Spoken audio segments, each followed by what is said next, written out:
Hey! Did you see that? That is a Bugatti. And since this ultra-expensive supercar is rarely seen, no wonder a guy riding near Galveston, Texas 5 years ago whipped out his camera when he saw one. That will be mine one day.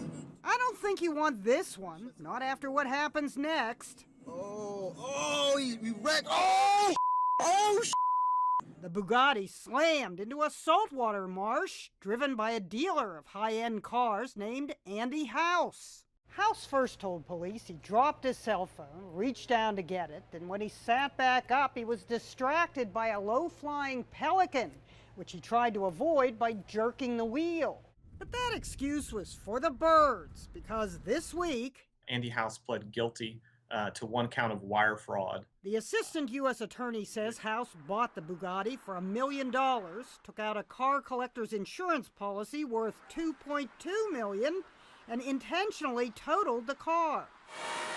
House didn't turn off the engine so salt water would ruin it. House's excuse for not turning it off? Well, he said the mosquitoes were really bad, but they're not so bad that you need to bail out of a car like it's on fire. The Bugatti is the type of car rappers rap about. Though it's so unusual, it's hard to identify. What is it? I'm pretty sure it's a Lambo, dude. No, not a Lamborghini. That Lambo line became a catchphrase. I think it's a Lambo, dude. The assistant U.S. attorney called the 24-second videotape of the crash the cornerstone of his case. It shows there was no pelican to avoid and no brake lights. What are the chances of having a video of this happening? If there were a Mount Rushmore of bad luck, I think Andy House's face would be on it. Though there's a 20-year maximum for wire fraud, a more likely sentence is a year or two. There was vindication for one much maligned character.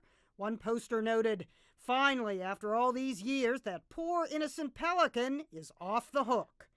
Even the tow truck guy bows to the Bugatti, washing his hands in the marsh before daring to touch the wheel. Bugatti? Bugaccia.